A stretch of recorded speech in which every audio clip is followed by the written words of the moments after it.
Judge not, that ye be not judged. Don't judge me. The Bible says no one is permitted to judge another. Is that true? Is that real? Is that something that we indeed can open the pages of the Holy Bible and read? Did Jesus say that? Did Jesus say we're not permitted to judge anyone? What does judging even mean? Really? Have you thought of that? Can you define the term, what judging means? Maybe we want to have that conversation together, you and I, for this podcast session, right? We want to have ourselves a session in which we can have a conversation regarding judging, because it seems to be a very common thing said out there in the fallen world. Don't judge me. Jesus says you're not permitted to judge me. Well, let's look into that. Maybe that's right. If so, well, we better get in line with what is right, instead of judging people if that is indeed wrong. Stefan Maillet with you, addedsouls.ca, the website. I labor alongside the East Coast, churchofchrist.ca. Check it out. Check out the website. We'd love to have you. We'd be honored to have you come learn with us. That okay? We're going to put the text up on the screen from Matthew chapter 7, where is one of the locations that is so commonly quoted from regarding not judging, not judging people. It's and this is of course a common and repetitive location in which Christians find themselves in, because we want to understand it. We want to understand it properly. We want to understand it with a balanced mind. A balanced mind. Not too far one end, not too far the other. Or we don't want to find ourselves creating Jesus in our own image, in what we would want judging to look like, right? Or anything else for that matter. We just want to know what the Jesus of the Bible says, the Jesus in the image of the Scriptures. Not the personal Jesus that an ocean of individuals who claim Christianity have since created. Kind of your own personal little vending machine or buffet table, right? Well, my Jesus doesn't judge anyone. Or perhaps my Jesus condemns everyone, all right? You got both of those Jesus, don't you? You have the self-righteous Jesus condemns everyone. And perhaps you have the other Jesus that never tells anyone they're wrong because, well, my Jesus would never do that. Well, let's find out what the Jesus of the Bible says. That's how you find out. You kind of go to the Jesus of the Bible, and we find out what he says.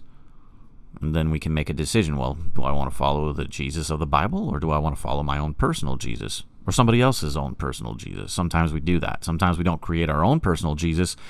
We follow the personal Jesus of another individual, perhaps mom and dad's Jesus, right?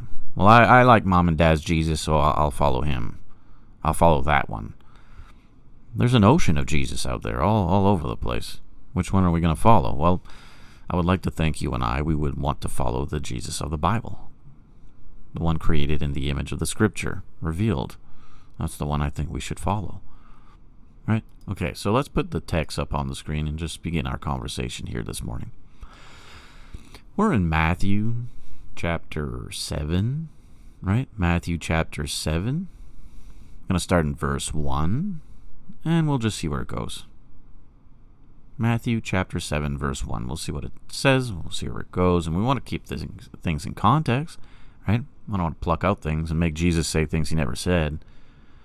What did he say? Well, verse 1 right here. Judge not, that ye be not judged. Is that a prohibition? A complete stop? Hey, listen, guys. You're just not permitted to judge anyone. What does judging mean, though? Well, okay, let's do this. I'm going to open up another study tool here. Okay, I'm going to open up another study tool. I want to see something here. Where are you? Because I want to do a bit of a word study. Where are we? Matthew 7:1, right? Matthew 7:1. The original language there for the word judge. Let's see if we can pick it up and see what it says. The Greek word for judge in Matthew 7:1, krinete, K-R-I-N-E-T-E, right? To pronounce it, krinete or something, yeah? The present active imperative form of the verb, krino, krinos, right? Something like that. While the root meaning of krinos is to separate, to sift, or to distinguish, in this specific context, in Matthew 7:1, it carries the sense of condemning or forming a harsh, unfavorable judgment. Interesting. So, krinete is the present active imperative form of the verb krinos. And while the root meaning of krinos, if you will, so just krinos, not krinete, but krinos, is to separate right from wrong, I suppose, perhaps, right?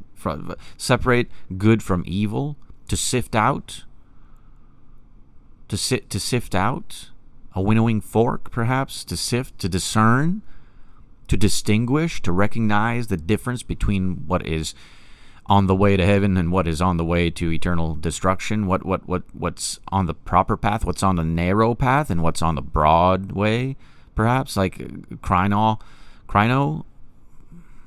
right? Okay, so krinete is while the root meaning of krinos is to blah blah blah blah, in this specific context, it carries the sense of condemning. So in Matthew 7:1, it has something added to it. It's amplified a bit.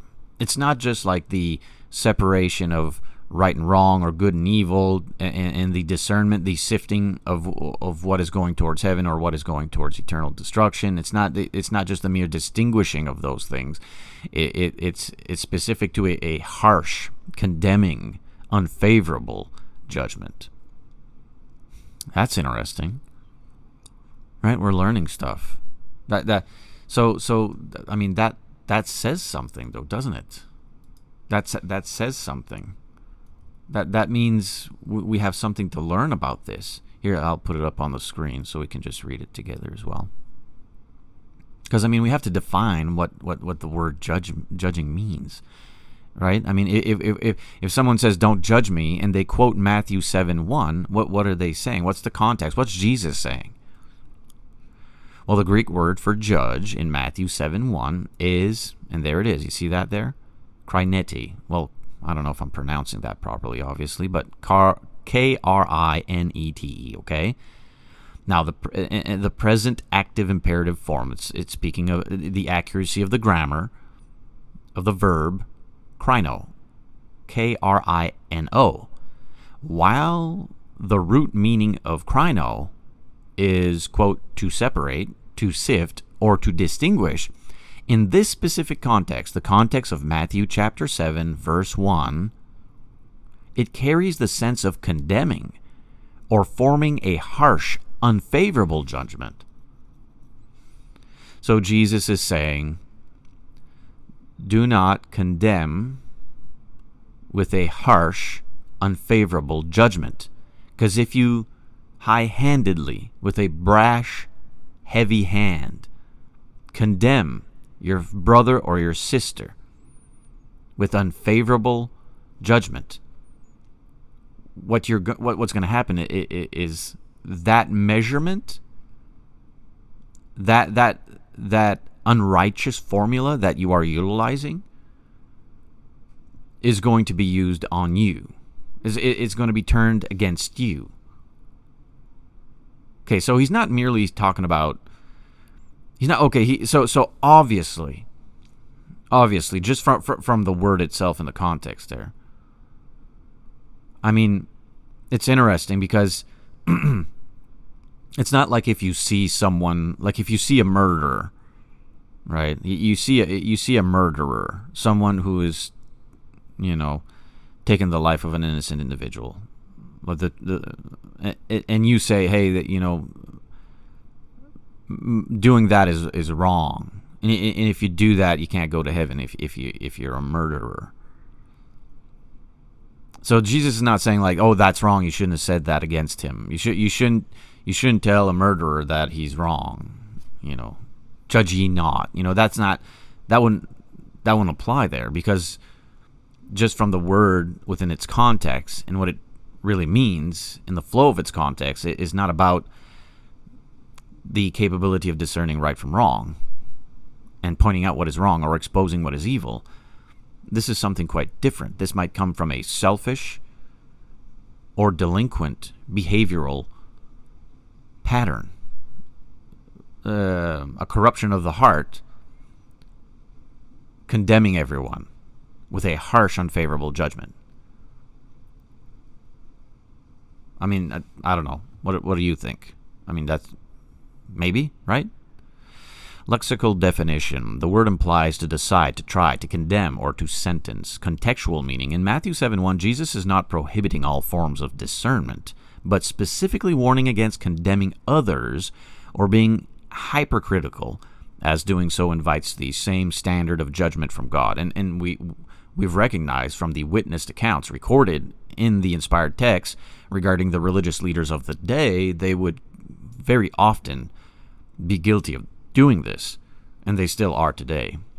When a pharisaical individual or a diatrophic individual takes preeminence in the local assembly and now finds himself with pride and control behind the pulpit or in the eldership in some form or fashion of leadership, this is what they produce. And they devour and they create according to their own kind. Ye shall know them by their fruits. So they have this hypercritical agency within them. It's not fruitful. It doesn't produce. It actually pushes everyone away and alienates the community. We've seen that firsthand over here when these sorts infiltrate and contaminate a local assembly. So they have this heavy, brash condemnation over everyone, and they utilize that with intimidation, of course, and it's not righteous, is it? It's not righteous. The usage. This same Greek word is used throughout the New Testament for legal judgments, but here it emphasizes the spirit of the heart rather than the act of making a neutral evaluation. And that's spot on, because Jesus, in his time on earth, and the words that were recorded, he, more often than not, is always speaking to them in regards to the heart. Where is your heart? What's happening with your heart? Yes, you must obey the law. It's an objective, absolute reality. You must obey the law. You must follow the law. But if you are merely following the law without the agency of the heart involved, you are in a deficit, and you will not be capable of properly discerning the difference between right and wrong, because your mind is governed by the ambition of your belly and not through the passion of the Christ, through the name of His Majesty's grace, to do what is right or wrong, or to expose what is right or wrong. And so it doesn't become productive. So when Jesus says in Matthew chapter 7, verse 1, judge not that ye be not judged, it actually has a context, and it's not merely a blanket prohibition of saying, hey, dude, you're wrong doing that thing. Like, he's not talking about that. Yet that's the way the world utilizes it, because the world don't know Christ and it don't know the Scriptures. So it will just pluck out for its own agenda, its own justification, a few words from the Bible to try to say to everyone, you're not permitted to tell me that I'm wrong as a lawless individual. Who are you to judge me, right? Who are you? You can't judge me. Judge ye not, judge not, that ye be not judged. And it's plucked out of its context. It's kind of very similar in fashion to Romans chapter 13, verse 1. It's always being plucked out to say, do everything the government tells you to do. That's what's being said there. It's actually not at all what it's saying there, right? But they do that. So the world, it's infected by lawlessness. It's fallen. And so it'll go to Matthew chapter 7, verse 1, pluck those few words out to justify living lawlessly, And anyone who would oppose that, anyone who would come up and say, hey, listen, you can't live lawlessly. Oh, be quiet, you. Don't you know that Jesus said not to judge me? Right? That they'll do that. And they'll do the same with Romans 13:1. And our own brethren who have been contaminated by the disorderly mind of liberalism, if you want to put it into title, I suppose, but it's just lawlessness, the lunacy of lawlessness, really, that has infected their minds. They'll pluck out verses like Romans 13:1 and say, hey, you have to submit and bow down to everything the government says, or you're an evildoer. And that's absolutely not what's being taught there by Paul to the brethren in Rome. It just isn't. There's actually verse 2, 3, and 4, that 5 and following that deliver and reveal what Paul was truly meaning, and we have to honor that context. If not, we are found, well, outside the border walls. And we don't want to do that. We want to remain inside the border walls as legal citizens of His Majesty's kingdom. So we have to kind of read verse 2 and following. We want to know the context of what's being said by Jesus here. It's not a blanket statement, hey, you're not permitted to tell anyone at any time they're wrong. Yet that's what they want it to apply as. That's what they would want it to say, but it just doesn't say that. It just doesn't say that. And it would be quite illogical. And God's nature is very logical. He's the one who actually created its existence, logic. He's very sound. He's not a God of confusion. He's not confused at all. We are confused, but He is not confused. We are disorderly, but He is orderly. It would not make sense. There would be no sense we hold in common if it would mean a complete prohibition of assessing someone to be right or wrong. It would make no sense if that was the case, because we human beings, as we live and breathe and walk on this earth, we make judgments on everything at every time, at every hour. We simply do. We do so without even at times pondering on it or meditating on it or thinking about it, because we've already made we've already gone through that path. I make a judgment when I get behind the wheel of a vehicle.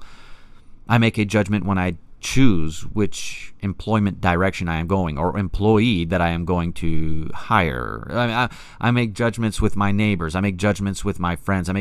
We judge everything and everyone. It's inevitable, and it's impossible to remove from our human experience. We are going to judge. Anyone trying to tell us otherwise is judging us. You've seen it before.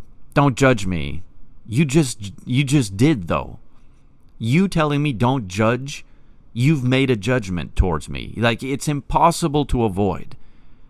So that cannot be the case. It cannot be a blanket prohibition saying, hey, you are not permitted at any time to say to anyone they are wrong. It is just not the case. It doesn't matter how much they scream at the top of their lungs, don't judge anyone, don't judge me. Jesus said don't judge. That's not what it means. It just doesn't. We do judge all the time for every reason.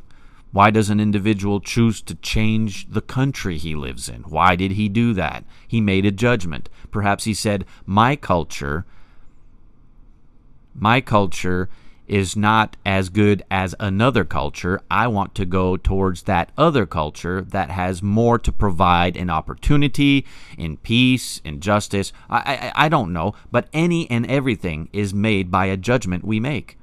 What kind of friends do you have? You make a judgment, don't you? I judge these individuals not to be the kind of friends, quote unquote, I want to be around.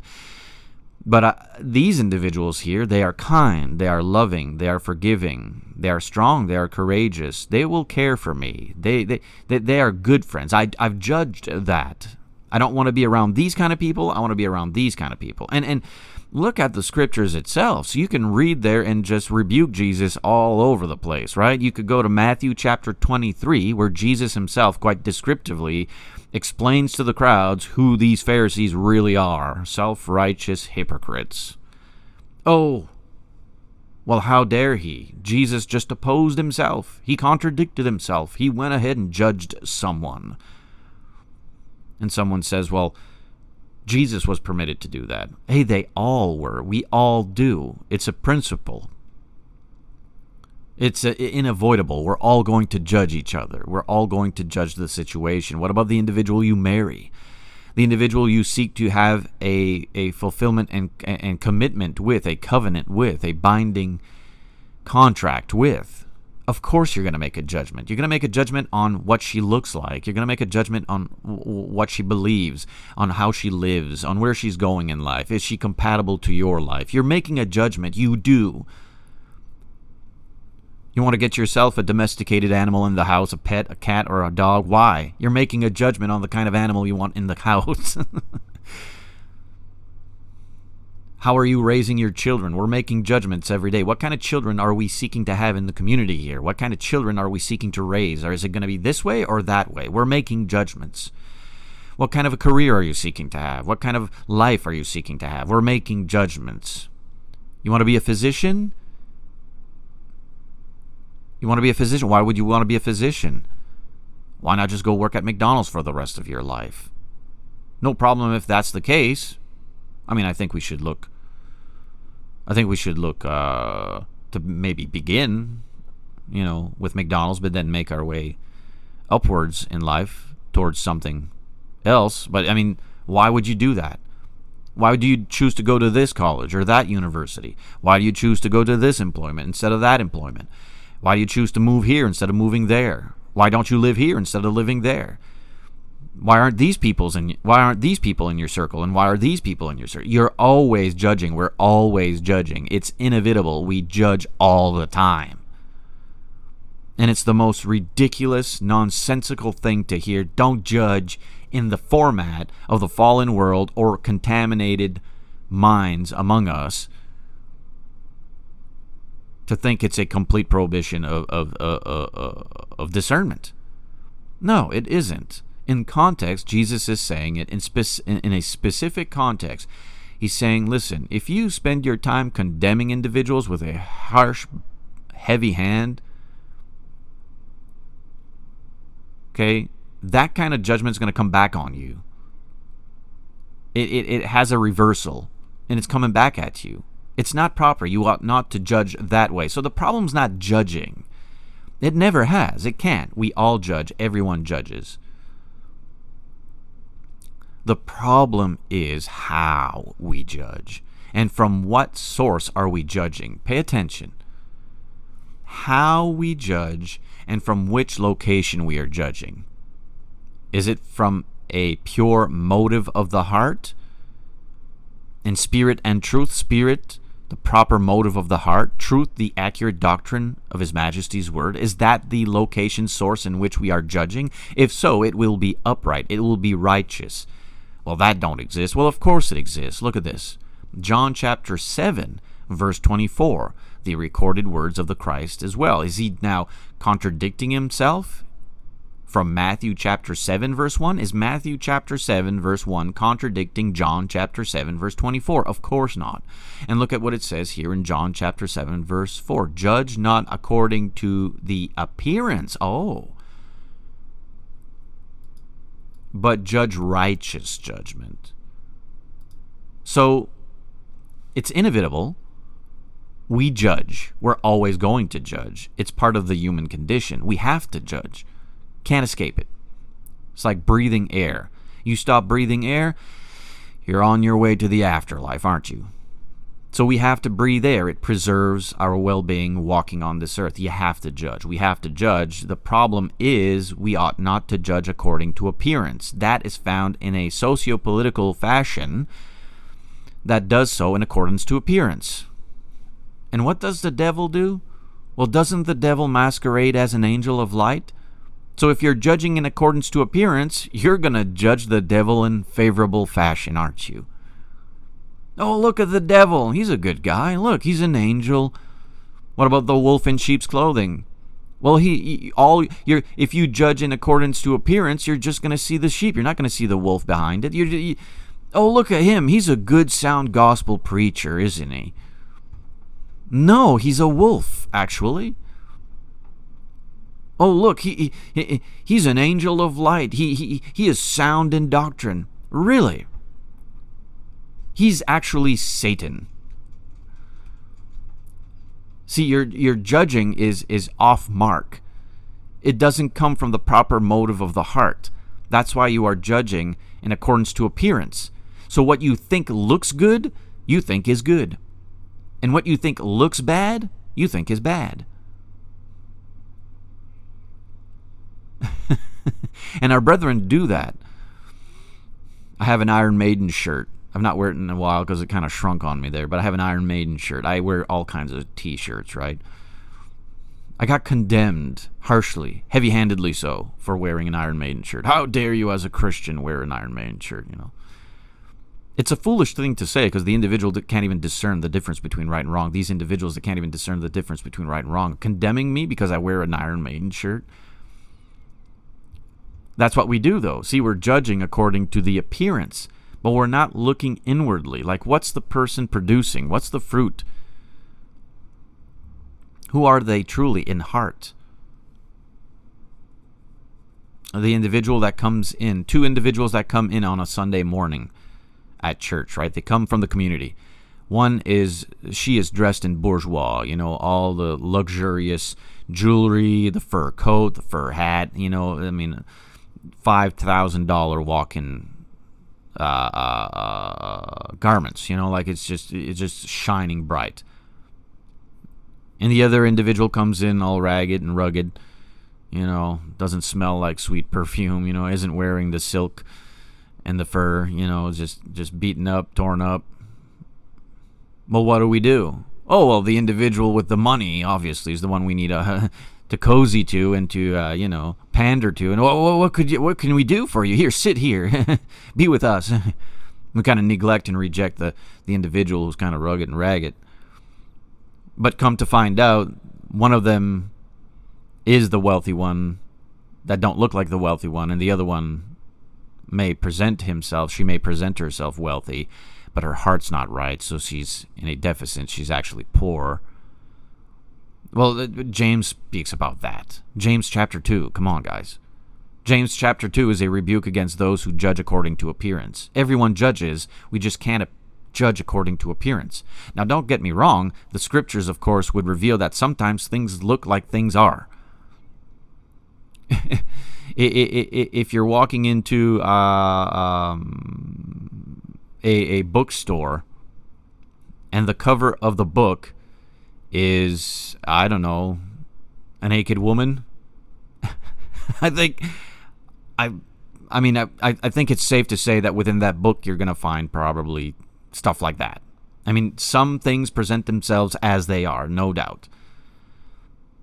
But even at that occasion, for instance, you can look at an individual. It happens. You go into the city, you'll certain locations in the city. Okay, certain locations in the city at certain times, you're gonna look and you're gonna be like, oh, well, that's a prostitute. Oh, forgive me, I'm not allowed to say that. That's not politically correct. That can land me in jail for hate speech stuff. Not sex workers. Okay, sex workers. So you're in the city. You're looking at these ladies, quote unquote, and they're sex workers. Well, even at that appearance, no, I mean, we're judging them. We know that they are obviously sex workers. They openly, outwardly promote that. We know that. Look, that's what it is. Now, are we going to condemn? Well, you see, therein comes the whole judge not according to the appearance, because the appearance is quite clear. She is a sex worker. So from that, where is our heart towards that human being? Well, it has to be in a righteous judgment. It has to be in a righteous judgment. What she is practicing, I know the world says now is a very favorable, heroic career, you know, in employment. It's very adventurous. It can be very dangerous, but it's, you know, it's okay. It's all right. The world says that. But I mean, the world says that with the slaughtering of innocent life and the perversion of children and abuse of children, it says it's perfectly fine as well. It calls it love. Well, is it love? You see, we're judging. And if we're judging according to appearance, then yeah, I guess sexual perversion and immorality, as they say, is love. They make it appear that way, and so if we're judging according to appearance, I guess it is love. If they say, well, these sex workers, it's an honorable employment. I guess so. If it presents itself that way, if it appears, if they create that description of appearance, yeah, sure. Well, no. You see, there's a cooperation here. There's a cooperation from the appearance and our judgment, how it has to be in accordance to a righteous judgment. And where do we find that? Well, in the scriptures, of course, from the mind of God. If we judge an individual or a situation or a location, if in all our judgments, if it's done with the standard of scriptural authority and insight, it will be a righteous judgment. A righteous judgment, she is a sex worker. That practice, that activity is lawless. To remain in that activity is not only dangerous for one's self, but it is dangerous for the community. And it will not permit the individual who practices sex work to go to heaven, because sex work is fornication. It is adultery. And that destroys a house, that destroys a family, that destroys a community. But we have to be balanced in understanding and how we approach that situation. In the first century, through the recorded and witnessed words of the Christ, the Messiah, when he was ministering, it was quite common, correct? How he would speak about the sex workers compared to the Pharisees, the religious leaders. The sex workers were seeking forgiveness. They knew they were wrong. The Pharisees were hardened of heart, seeking the praise of men, self-righteous hypocrites, greedy, divisive, controlling, prideful, and they were firmly convinced they were on the way to heaven, that they were good with God, let's say. And they weren't.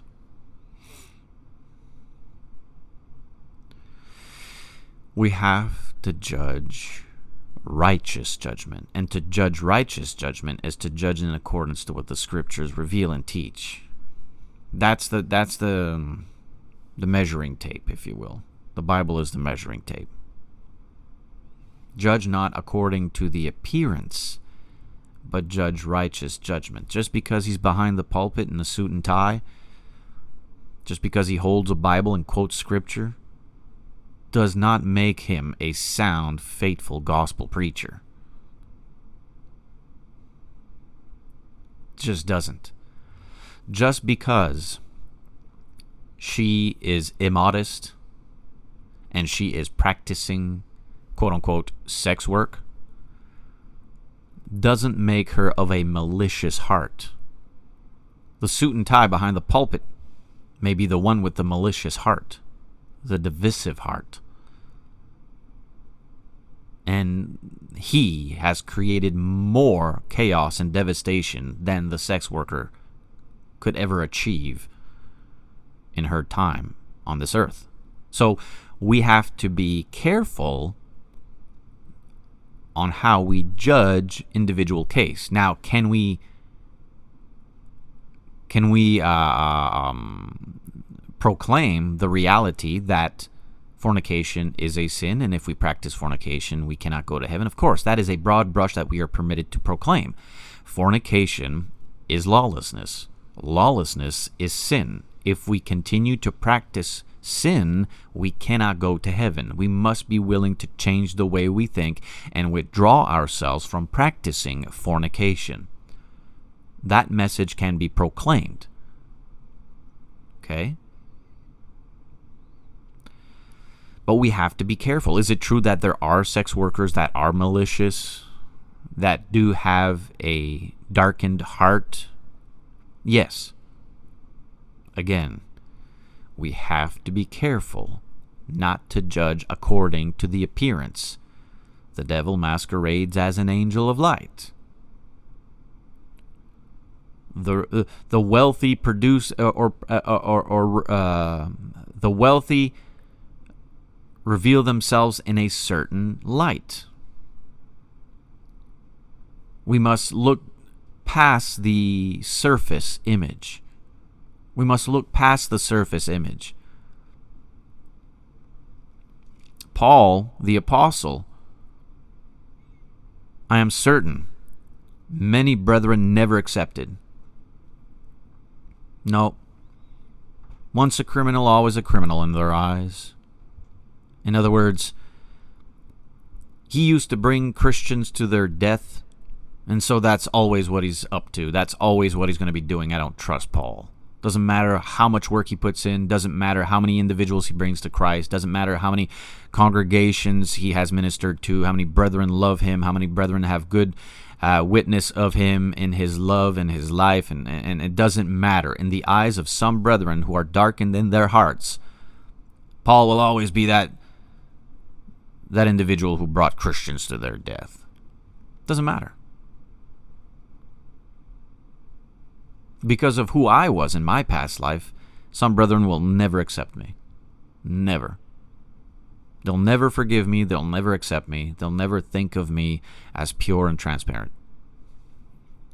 They are Pharisaical. They are of the diatrophic category.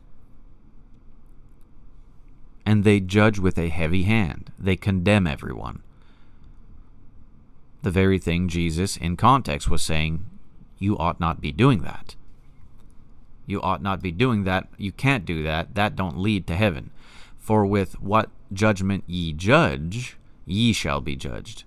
That measurement, that heavy-handed condemnation on everyone and everything, you are going to become the recipient of that.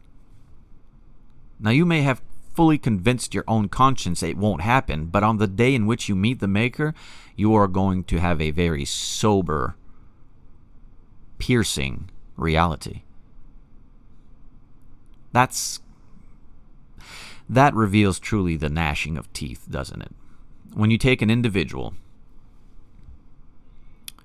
a so-called brother, known to be, quote-unquote, a gospel preacher behind the pulpit or mission worker, who is a Pharisaical individual, a very prideful, controlling, slanderer, and he is fully convinced that everyone he has condemned upon the day of judgment will be condemned, and he will be ushered into heaven as a bastion of light and servant for the Christ on earth. And that won't happen. And it will be a strange moment for his mind, incapable of functioning towards it, and he will be eternally lost and hate God with such a fever, he'll gnash his teeth in anger and malice. I can't believe God has set me. I mean, look at the text, of course. Look at the text where it says, many will say to me on that day, Lord, Lord, did we not prophesy in your name, and did we not cast out demons, and in your name perform many miracles? And then I will declare to them, says Jesus, I never knew you. Depart from me, you who practice lawlessness. They're not going to believe that to be. They can't even fathom the thought. You can't reason with these individuals. They can't fathom the thought that they're wrong, that they're in sin, that they've been destroying lives on this earth. They've not been bringing people to Christ. They've been pushing everyone away. They can't see it. In their minds, they are Pharisaical.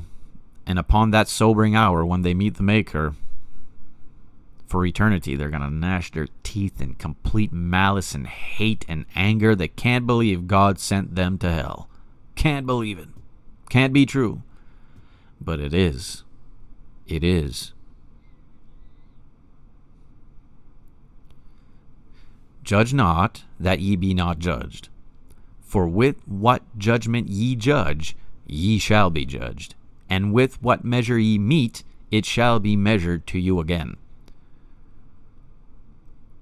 You condemned brethren for having a speck in their eye, and you meet God with a log sticking out of your forehead, you're going to have problems. You're going to have eternal problems. Humility, the willingness to say, hey, maybe I've been wrong. Maybe I need to change the course of my life, the way I think, the way I operate. My behavioral path is in delinquency. I need to change that. No longer in bitterness or hate, revenge, retaliation, vindictive. And that is, of course, the mind of the Pharisaical, the mind of the diatrophic. They are abusers. They are manipulators. They take advantage of you. They will infiltrate. They will intimidate. They will flatter. They will devour. They whisper. They live in secrecy. They are gatekeepers. And they are very cunning because they will teach on those very facets and accuse you of the very things they are guilty of. How do we discern? Ye shall know them by their fruits. Ye shall know them by their fruits, their countenance, what they are producing, what resume do they have, and ye shall know them through the evidence of witness. We ought not to be like that. Don't judge that way. If you judge that way, you are lost eternally.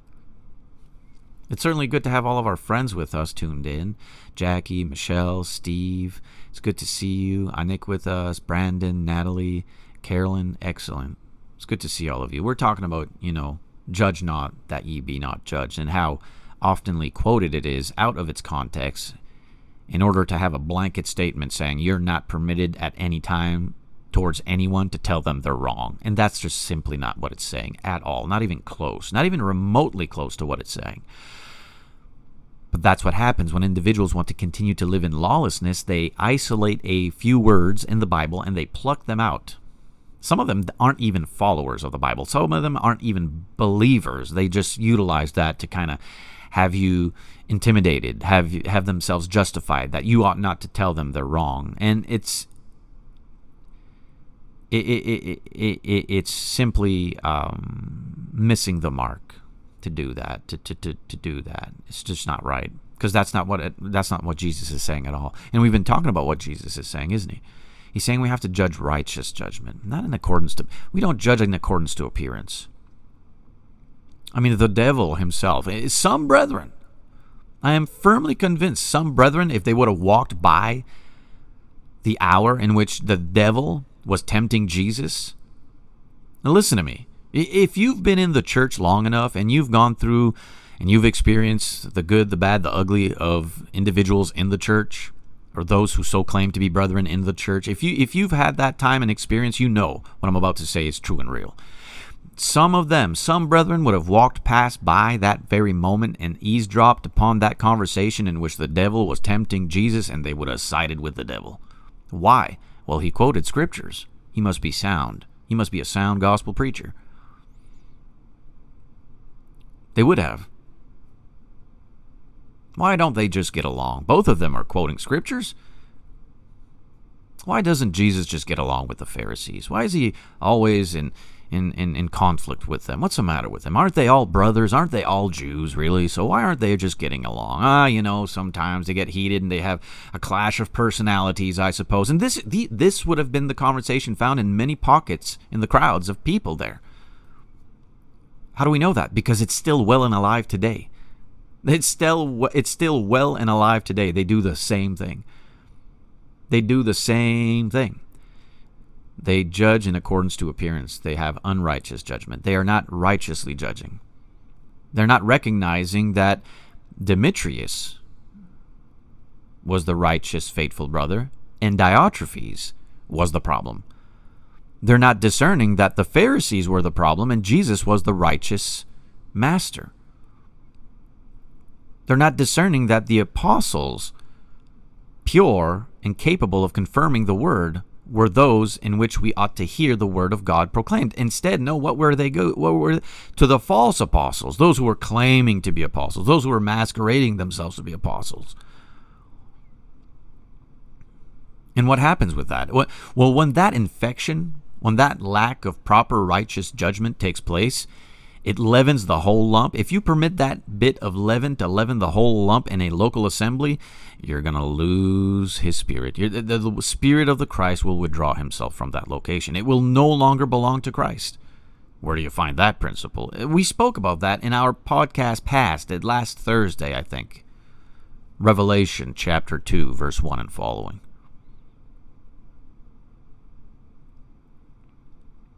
We can't do that.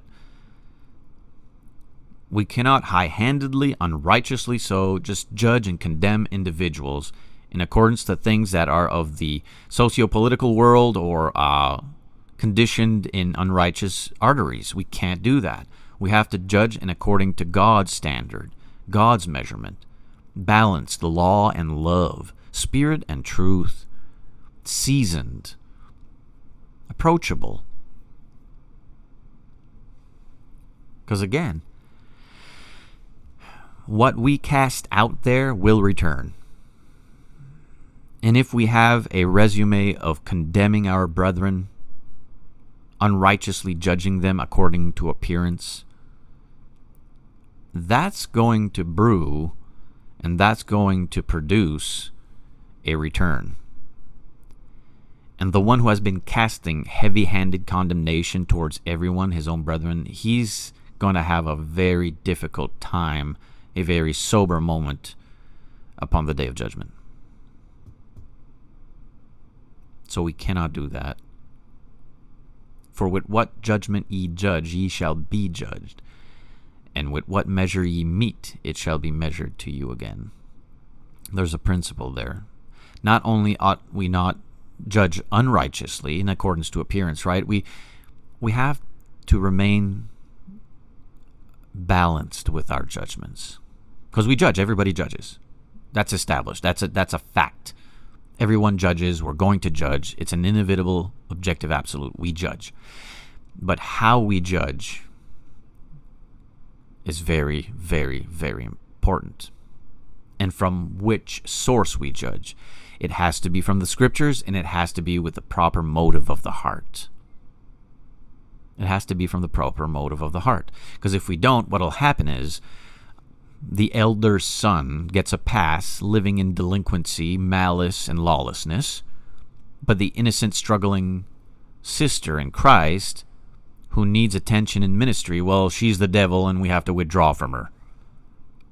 But the elder son gets the pass all the time. That's what happens to a congregation that judges according to appearance. Diotrephes continues to have a pass. He continues to be supported. He continues to have a pulpit provided to him, while he continues to destroy marriages and friendships and communities and congregations. And then once he's devoured and destroyed everything, he publicly masquerades himself as an angel of light. He did everything in the hand of righteousness. He moves on to another location and does the same thing. Destroys marriages, families, churches, communities, friends. He does all. But we judge him well and thoughtful because of the way he well, he's a fine gospel preacher. He's gone to this Bible school, one of the best Bible schools there is on earth, and we miss the mark. And we continue to embolden delinquency and hate and divisiveness. We continue to embolden, support, and encourage and vote for what is evil. Because we're judging unrighteous judgment. That's right, Brother Brandon. He'll have you believe right is wrong and wrong is right. You'll find that in the realm of religion. You'll find that in the realm of politics. Guess what? We can know them by their fruits. We can know if the religious realm is right or wrong in whichever case-per-case situation we are found. And we can know politically which department of policy or politician is right or wrong. We can. We cannot know it in the measurement God can, but we have a sufficient amount of knowledge given to us, permitting us to recognize and discern the difference between right or wrong. That's why some individuals are like, I don't get mixed up in politics because who knows what the truth is. Well, we could say the same with religion. Look at the ocean of confusion out there. No one really knows the truth. We can know the truth. You want to know if the current American administration is right or wrong? You can know that. You want to know if the current Canadian government is right or wrong? You can know that. You want to know if a certain preacher or so-called preacher is right or wrong? You can know that. See, what we're truly saying is I just don't want to take the time to know that. And so I'm going to continue to judge in accordance to appearance and just say, well, this one's right, this one's wrong. Because TV and its propagandists, its purchased long arm of government tyranny and oppression is going to masquerade themselves as angels of light. It's a very good thing. It's a woman's choice. It's health care to slaughter an innocent little baby in a mother's womb. It's health care. It's a woman's choice. It's a good thing to do. It's a difficult thing to do, but it's the good thing to do. It's a right thing to. A man having relations with another man. That's love. That's love. And giving these men who have relations with themselves, men who have relations with men, it's love, and we should give them our children. We should make them teachers in our schools. We should give them our children. It's a good thing. It teaches them about love and diversity and the strength of that diversity. All these religious bodies found around the world, it's very diverse and welcoming, and we should embrace them. Oh, no, it's peaceful. The religious views are peaceful. Oh, Christianity, that's evil. Christianity is evil. It's judgmental. It's an old, archaic belief system. We're no longer there. We don't want that. It's old and evil. We don't want Christianity. The nation we thought was a nation of freedom and opportunity and a prosperous nation, a nation that gave us all kinds of health and wealth. And no, it isn't. That's a lie. We're evil. We have no heritage. We have no culture. We have no tradition. We have no holidays. We have all of that garbage is evil. That nation is a bunch of racists, and they're all racist. And everyone who has this kind of skin color, my kind of skin color, the Caucasian skin color, the European style, they are evil. They're all racist. They're evil. They come from that patriarch. They come from that Christian value and principle. We hate that. That's evil. The trees outside, we have to preserve the trees outside. And the only way we're going to be able to preserve the trees outside is if we diminish the population. If we diminish the population, it's the right thing to do for the climate, because the climate's changing and we can't permit it to change too fast. So we have to diminish the population. We have to get rid of a lot of people. We have to stop the procreation process. And all these borders, right? All these borders and all these laws, those do not exist anymore. That's old and evil. We need to accept and embrace everyone.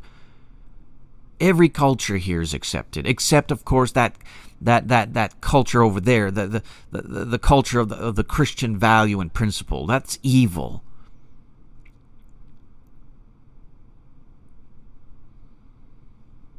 Judge not, that ye be not judged. Can we discern?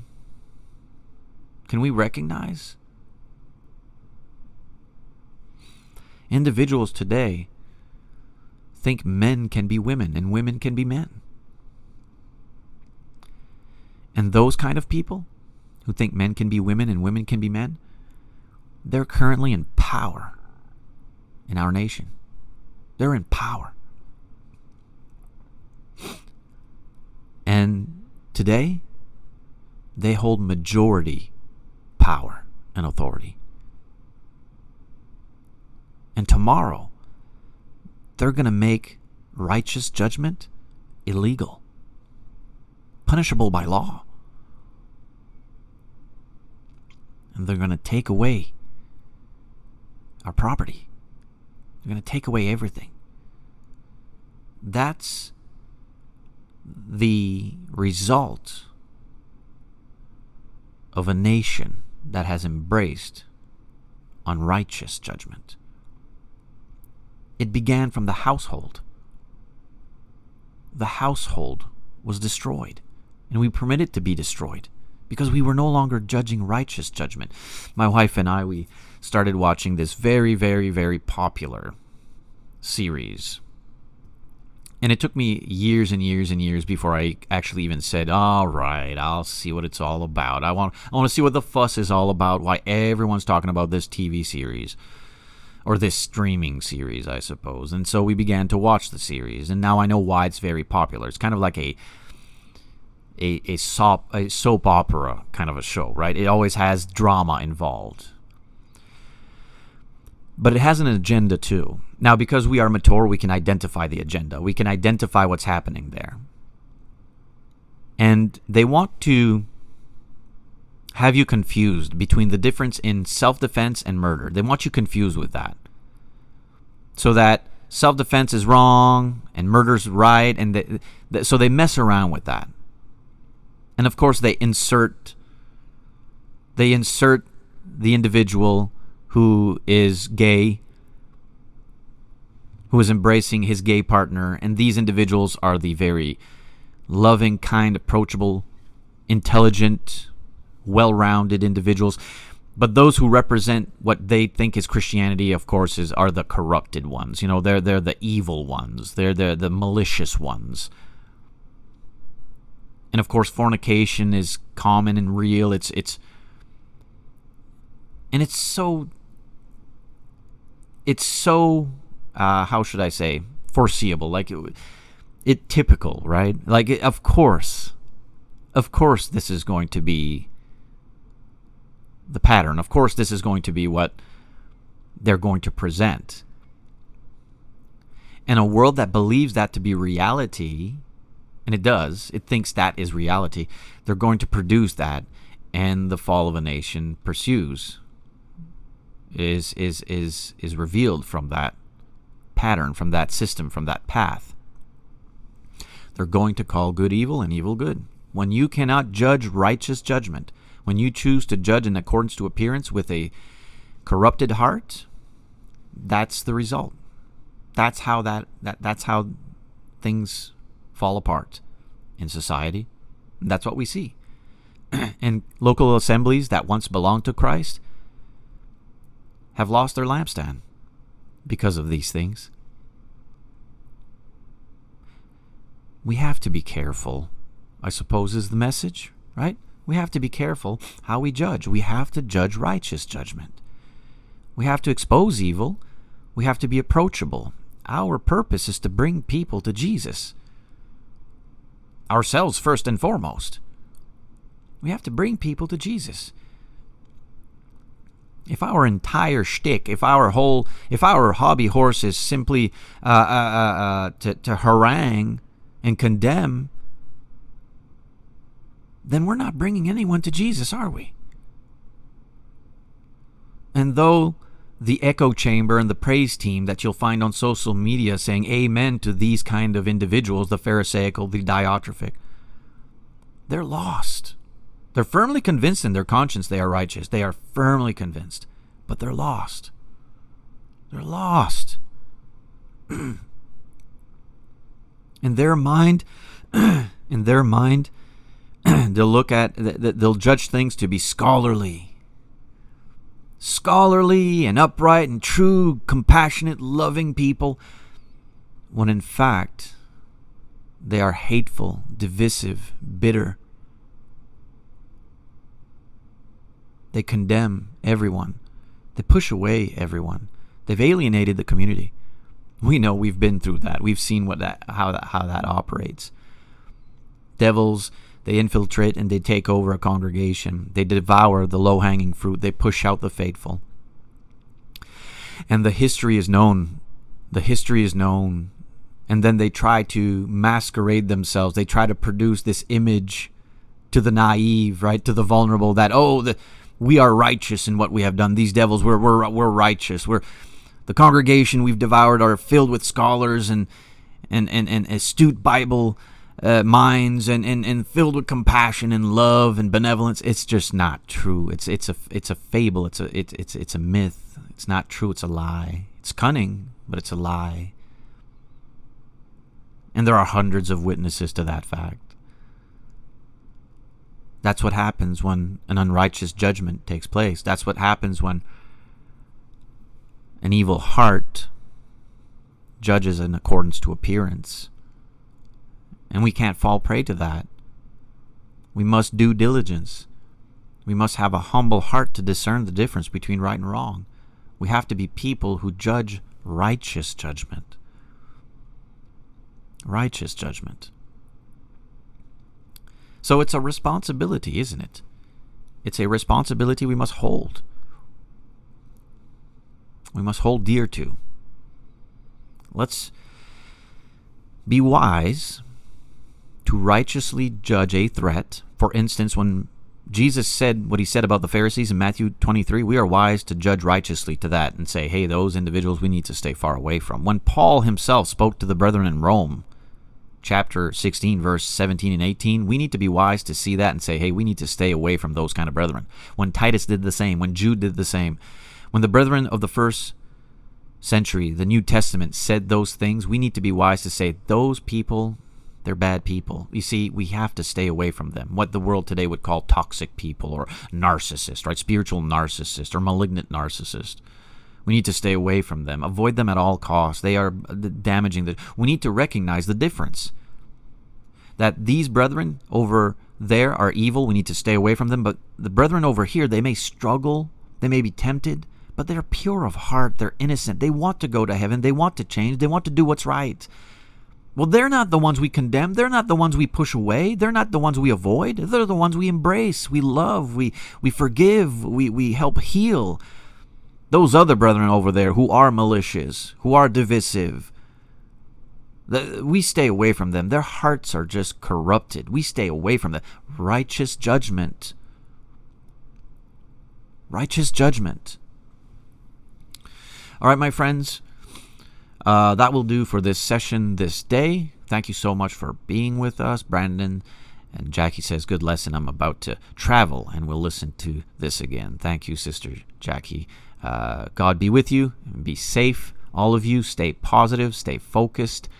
Lord willing, we shall again have ourselves a session tomorrow morning, 8 a.m. Atlantic Daylight Time. We go live Tuesdays, Wednesdays, and Thursdays, 8 a.m. Atlantic Daylight Time. We stream live on our Facebook page, Added Souls, on my YouTube channel, Stefan Ashmayer, and on my Rumble channel, Added Souls. And then I'm going to upload the audio portion to my Substack profile, and Substack kind of distributes it to iTunes, Spotify, Amazon, Google, and everywheres, right? Everywheres. It was good to have you. Hopefully this lesson helped us a bit, gave us a bit of courage, challenged us, no doubt, having us look into things a bit more deeply, but all to his glory, all to his praise. All right, my friends. Peace out.